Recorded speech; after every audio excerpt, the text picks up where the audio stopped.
We all know that tensions are high between the U.S. and China. One of the big topics, of course, right now going on in the news is the fact that we're trying to get some kind of trade deal with China, and some say we're even in a trade war. But there are other topics as well when you look at North Korea, Hong Kong, and even China's military buildup. And since this is such a big issue right now, I wanted to bring on an expert on the subject. I'm bringing on USChina Relations expert, retired Brigadier General Robert S. Spalding, who is also a senior fellow at the Hudson Institute, and he's the author of the upcoming book, Stealth War, How China Took Over While America's Elite Slept. And Brigadier General Robert Spalding is on the show with me right now. How are you, Mr. Spalding? Great to be here. Okay, so I figured before we get started, I would give you an opportunity to talk a little bit about your background and the work you do at the Hudson Institute. Sure. I'm a B-2 pilot and a long 27-year career in the Air Force. Most of that with the B-2, but also during that time, I spent almost 3 years living in China, learning Chinese history, culture, language. I spoke fluently Mandarin Chinese, and studying at one of their universities.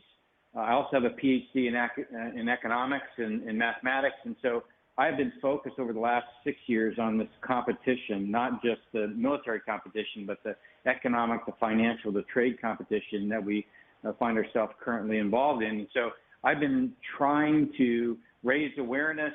I've also helped draft a strategy at the White House in my last job as Senior Director for Strategy.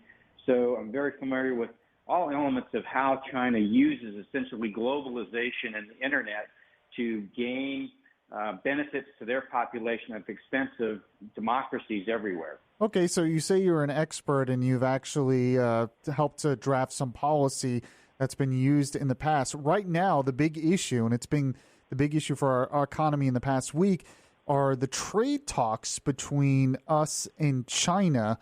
And it seems like they have stalled right now. Trump had threatened new tariffs and then said he was going to back off until after Christmas. Why is it that we can't seem to get a trade deal done with China? Well, because the Chinese Communist Party has decided that they don't want a trade deal. You know, they believe that they're going to wait till the 2020 elections. They're going to put a lot of pressure on particularly the areas of the country that voted for President Trump, and they're going to try to get him out of office by really showing those areas, you know, a really tough time by, for instance, in agriculture, by not buying agricultural goods. You know, they're no longer buying oil from the United States. They're trying as hard as they can to slow down the economy because they know that will essentially swing the votes towards, you know, some other candidate. And you're saying they're trying to slow down our economy, but aren't they kind of slowing down their own economy in the process as well? Yes, but they see this as a long-term competition for them to maintain control of China. So they're willing to take some pain in the short term because they believe it's the only way that they can maintain control is if they have this essentially predatory or parasitic relationship with the U.S. economy. Explain that a little bit more. What do you mean by parasitic relationship? Well, so just in the intellectual property theft alone, they've been stealing somewhere between $300 to $600 billion a year. You know, since China entered the WTO, we've lost over 70,000 factories, 3.4 million manufacturing jobs, probably 4 to 5 service or support jobs for each of those manufacturing jobs. And all those jobs essentially went to China. The factories themselves were dismantled and moved to China. And so they've taken not only intellectual property, they've taken jobs. They continue to every single day as we have manufacturing facilities continuing to close here in the United States, to the point where today we can't even manufacture circuit boards for the F-35. So it is a big problem, and it's not just in trade; it's in finance. They're using our retirement funds essentially to fund their investment in their Belt and Road Initiative, in their own infrastructure, in their own businesses, even to the point where they're using our retirement funds to build their own aircraft carriers. How are they using our retirement funds to do that? They're investing in our market, basically? So essentially what they did for their latest aircraft carrier was go to the Frankfurt bond market and issue $1 billion worth of dollar-denominated bonds. Those bonds for their shipbuilding corporation of China. Those bonds were purchased by our retirement funds, and so that $1 billion would then turned around and went to building their aircraft carrier. And they do that also in their equities markets.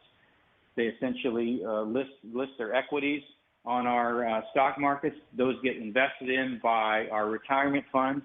And so billions of dollars are essentially flowing into China to grow their economy.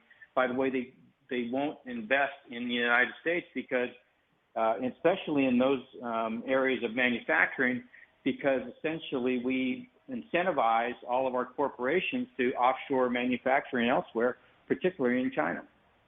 I'm speaking right now with Brigadier General Robert S. Spalding, who's a senior fellow at the Hudson Institute, a U.S.-China Relations expert. It sounds like, and correct me if I'm wrong, that you then support what President Trump is trying to do. Absolutely. Essentially what the U.S. is trying to do is reconnect democratic principles with free trade. And what that means is, prior to the end of the Cold War, we only traded with democracies, and most of those countries have a rule of law, they have democratic principles, and they have essentially some semblance of free trade. Our challenge was after China entered the WTO, we allowed them into our open market, and they don't have an open market. And so it's essentially a one-sided relationship where they take and we give. So it sounds like then you're not necessarily against free trade. You're just against this current trade relationship that we have between us and China. Yes, and when I say relationships, it's really with the Chinese Communist Party. It's a very small group of elite, essentially 5 families that control the country through an 80 million member strong Communist Party that has really created this model of a nation that's built on exploiting openness around the world. Going back through history, then, we know a lot of this basically started with Nixon when he went over there and basically opened up China to us. Do you think that was the right thing to do back then, was to start that trade relationship with China, or should we have kept doing what we were doing before that? At the time, it made sense because we were trying to balance the Soviet Union, and we were in a competition with the Soviet Union.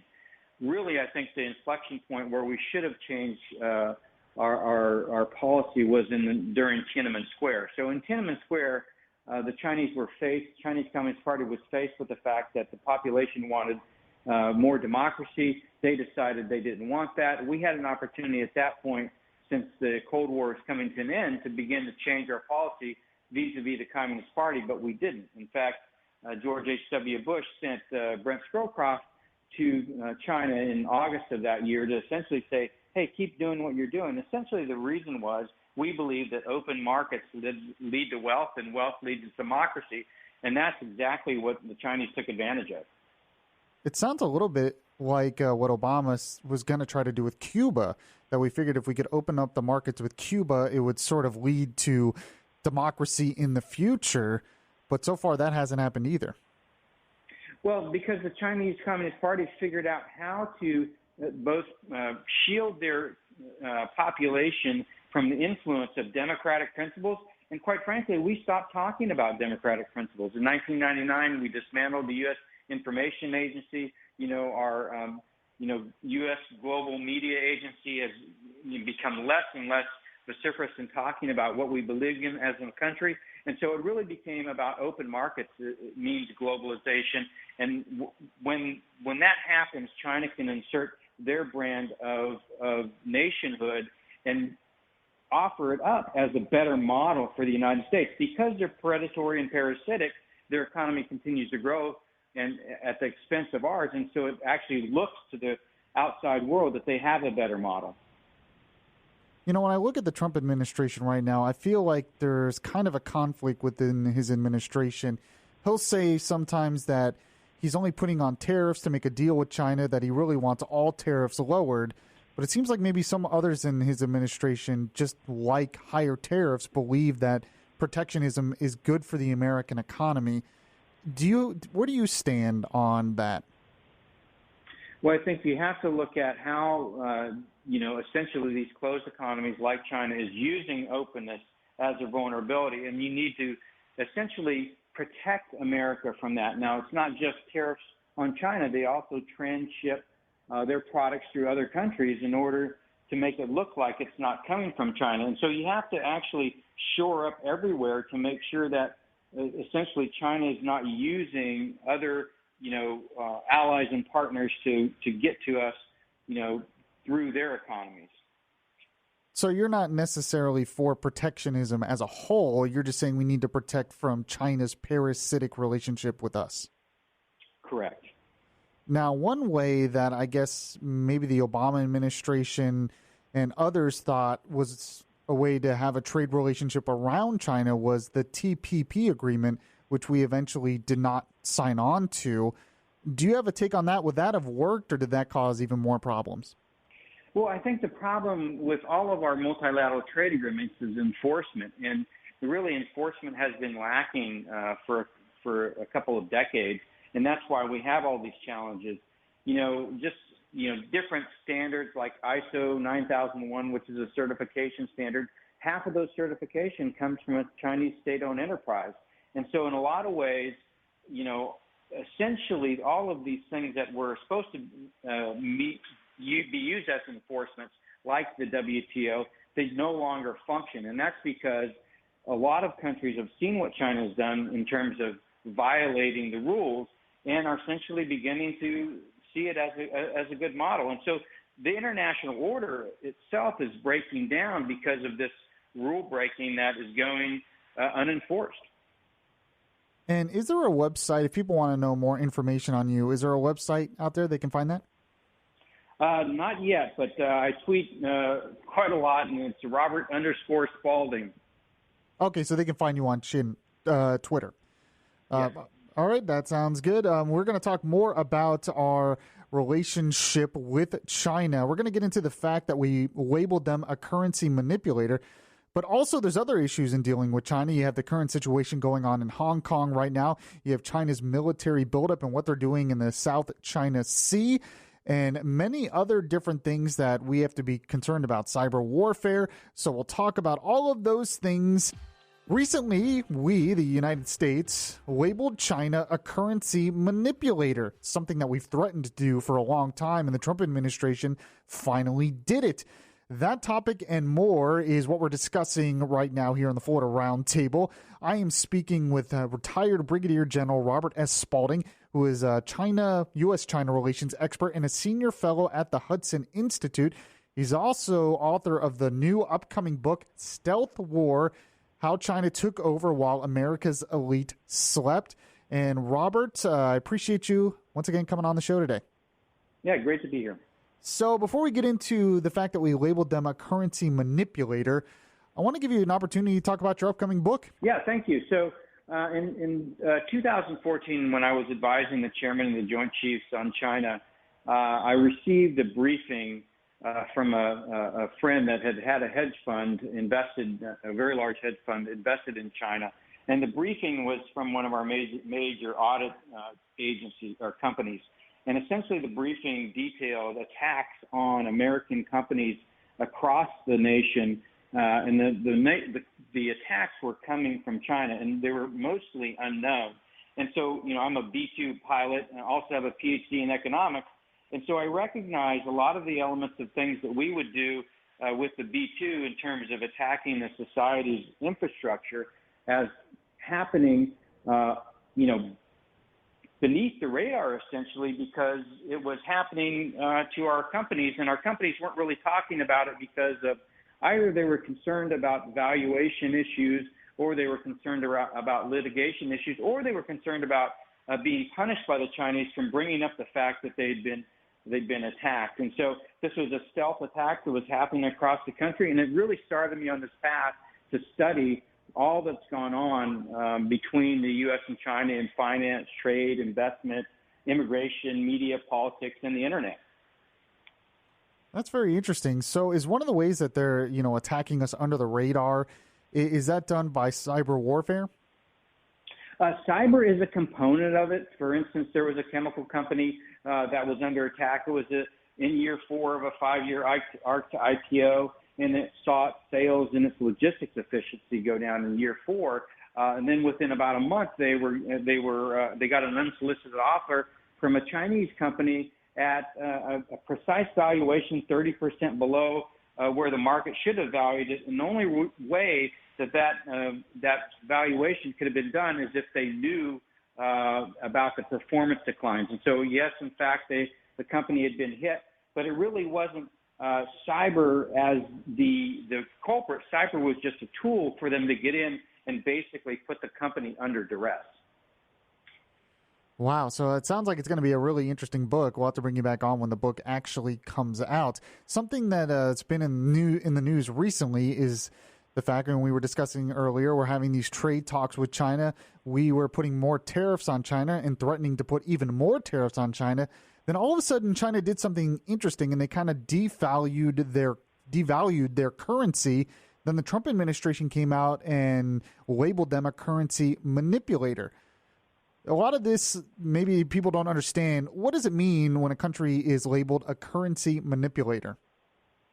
Well, essentially, what they're doing, because the tariffs were put on, which increases the cost of goods sold into the United States market, they decrease the value of their currency, which then offsets the price from the tariffs to make their products back to being equal to what they were. So essentially, through this, the Chinese government was subsidizing the cost of the tariffs to the American people in order to continue, putting pressure on American manufacturers. Now, there's two ways to essentially manipulate the currency. One is to strengthen and one is to weaken. Weaken makes your products cheaper. China in the last few years has been strengthening their currency in order to get more dollars to drive their economy. So there's components of weakening, there's components of strengthening. The bottom line is they have a non-convertible currency and strict capital controls, which means that they dictate when money leaves the country. No other major economy in the world acts this way. And so they use it as insulation from currency wars or from capital flight caused by a slowdown in their economy. And they use it to protect themselves, from market-based activity in financial markets. Yeah, one thing you said recently is China has $1 trillion trade war weapon you said they could use. Explain what that is, and will they ever use it?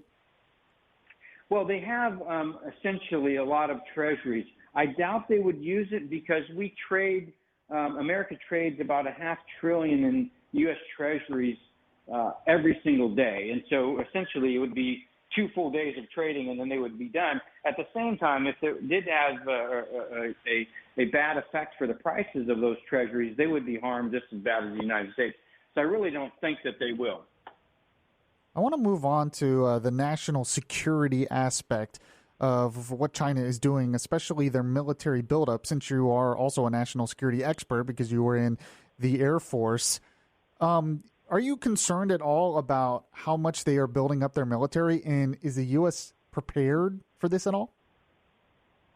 Well, so what happened was when the Cold War ended, we had this treaty called the Intermediate Nuclear Forces Treaty, and it basically banned Russia and China, or Russia and the United States, from building intermediate range nuclear and conventional ballistic missiles and cruise missiles. And so what China did, since they weren't a signatory to that treaty, they used the opportunity to build literally thousands of conventional ballistic and cruise missiles for the Indo-Pacific, and they've arrayed them across their country so that they can essentially hold any target at risk within the first island chain. And so that really makes our ability to defend our allies and to project power into that region extremely problematic, to the point where, it's time, and that's why we left the INF Treaty, that we build our own complement of ballistic and cruise missiles in that category. Well, I'm guessing as well it also has to do with Russia, why we would want to do that, right? It does, but for the most part, we have the ability in the European theater to project power because our military was designed for a land-based type conflict. The Indo-Pacific is the Pacific Ocean is so vast and the ranges are so long that the way we have built our military, while it is quite capable in the Middle East and Europe, it is not really well suited to being deployed in the way that China has deployed their military using ballistic and cruise missiles in the region. And so, in order for us to create the same type of effect that China has, we have to spend probably $20 for every dollar they spend. So it's a competition, an economic competition that we can't win, particularly because China has an ability to produce more weaponry than we do because of their lower purchasing power parity.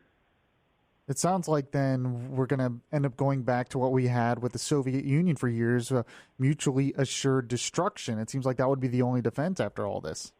Well, that's exactly right. What we need to do is create a deterrent effect to prevent conflict and then shore up our economy and our financial system and begin to invest in the country again. Infrastructure, STEM education, research and development, the industrial base, all things that we haven't invested in 30 years. And today, we don't even have the ability to manufacture microelectronics for our military articles like the F-35. So another thing that China's military has been doing, it seems like they're always kind of testing the limits a little bit. They've been active in the South China Sea, and a lot of that we say, they're not supposed to be there. Why is China doing that? Well, since the 80s, they really wanted to exert their authority in the South China Sea. The Chinese Communist Party views the South China Sea as essentially their own personal lake, and they want to essentially push everybody out and control what goes on there. That's why they built those islands, because it allowed them to, without starting a fight, they could essentially have provision and supply ships and planes that are flying out of there, patrolling the economic zones of other countries in order to enforce it as Chinese territory. I'm speaking right now with retired Brigadier General Robert S. Spalding. He's a USChina Relations expert. He is a senior fellow at the Hudson Institute. He also has a book coming out in just a month or so called Stealth War, How China Took Over While America's Elite Slept. And Robert, you're also on Twitter. Go ahead and give your Twitter handle again if people want to reach out to you. Yes, Robert_Spalding, Spalding. All right, we're going to continue this conversation hopefully in a moment. There's a lot more to cover. We have to deal also with what's going on in Hong Kong, what's going on with North Korea, and is there any actual way to get China to change their behavior? This is definitely a big issue that the United States has to deal with right now. We cannot ignore what China is doing on the world stage, because we are the superpower and they are increasingly headed in that direction. One of the big stories in the news right now is what is going on in Hong Kong. Protests against the Chinese government taking too much control. In fact, the last peaceful protest, they said an estimated 1.7 million people went to the streets in the pouring rain. So if you look at the pictures, you see just a sea of umbrellas. How can the U.S. play a role in this, and why is China doing this now? And does Hong Kong have a chance against the Chinese government and the Communist Party there? Well, I'm speaking with Brigadier General Robert S. Spalding. He's a senior fellow at the Hudson Institute and a U.S.-China Relations expert. And Robert, you've looked at what's going on in Hong Kong. Why is China interested in inserting more control over Hong Kong right now? Well, I think for the most part, this was really laid at the feet of the Administrator Carrie Lam. And although the Chinese Communist Party approved of the extradition law, because it's part of this ever-tightening web they have over Hong Kong, I don't think that they realized how significant the pushback from the population of Hong Kong would be. essentially, you had the umbrella revolution in 2014, and it really got nowhere in terms of actually providing any of the requests that the people of Hong Kong wanted in terms of having more autonomy. The Chinese Communist Party promised they'd have autonomy. They created this one country, two systems policy to let them essentially continue to rule themselves after UK gave back the territory to the Chinese Communist Party. But essentially, they want to have all of China, which includes Hong Kong and Taiwan and all the other territorial issues like the South China Sea and the East China Sea, under the Communist Party control. And all these protests recently started up because a new extradition law that would go into effect in Hong Kong, right? Yes, and essentially what that would allow the Chinese Communist Party to do is if somebody was not doing what they wanted them to do, whether it was a businessman or a professor or a journalist, then they could essentially grab them and take them back to the mainland and put them in prison. So is there any way that the people of Hong Kong can actually win this fight? Do you think there's actually a chance, or do you think the Chinese government is just going to crack down?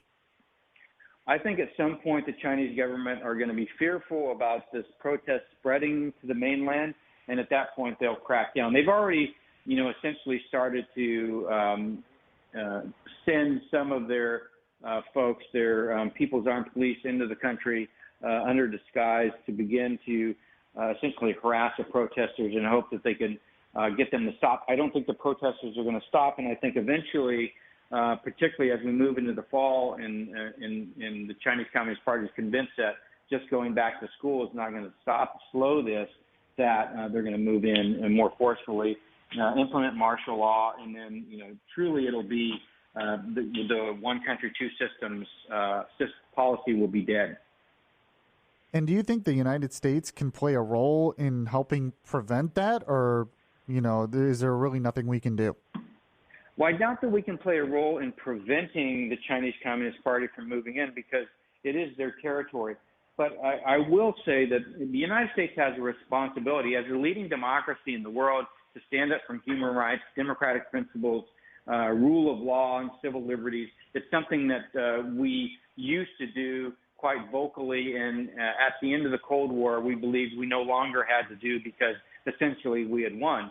Well, in that intervening time, when we dismantled the U.S. Information Agency and stopped talking about our values, China began to promote a different system, a new system that was based on essentially rule by an elite that said that, their economic system would deliver more results for their population, and in turn, their population would give up the right for freedom of speech and freedom of religion and really the right to be oppressed. And so it's a completely different governing model from the U.S. Constitution, but essentially has been gaining adherence because of Chinese Communist Party's economic success.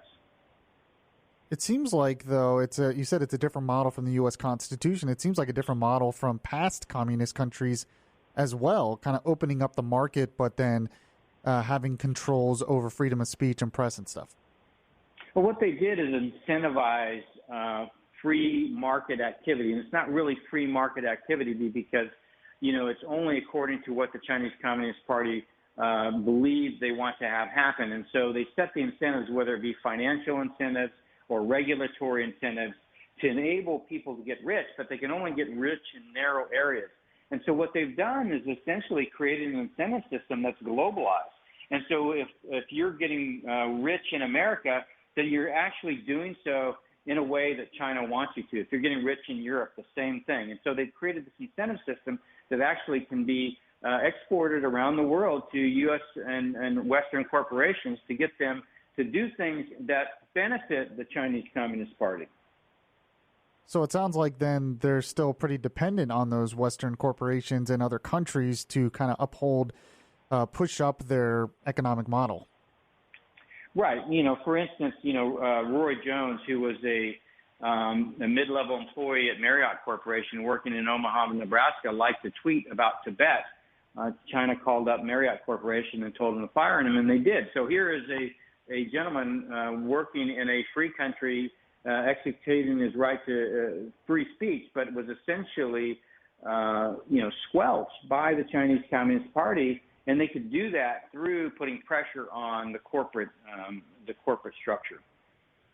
The other big issue with China in that region right now is North Korea. President Trump met with the leader of North Korea. We thought we had some kind of deal with them, but it seems like Kim Jong-un is still test firing missiles. There haven't been any nuclear weapons tests recently. Are we able to get China's help on this front? Oh, no.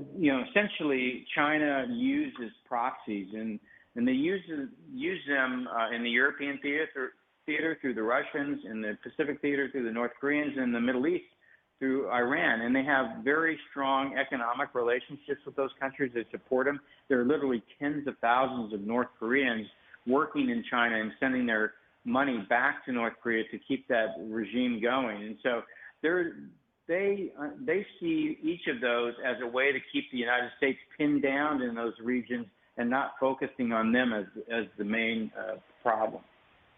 Is there any way that we can get China, or anyone can get China, to change? Well, so Thomas Schelling talked about this in his book Arms and Influence way back during the Cold War, about how to do deterrence. Now, deterrence is one thing where you prevent somebody from acting, but compellence, and that's what you're talking about. Compellence, forcing them to do something, is far difficult. Even if you, take for instance, Kosovo, Belgrade Serbia was a very small country. It took a lot of military activity to compel them to stop what they were doing. And so compellence is very, very difficult. I don't think the U.S. can compel the Chinese Communist Party to do things. To do anything. They can deter them from fighting, but they can't make them sign a trade deal. They can't make them stop stealing our intellectual property. They can't make them stop hacking into our data. So it's a far different thing to compel a nation to do something than it is to deter them from fighting. Retired Brigadier General Robert S. Spalding, a senior fellow at the Hudson Institute, a U.S.-China Relations expert. Thank you so much for coming on the show today and giving us some much-needed perspective on this really big issue in today's news. Thank you.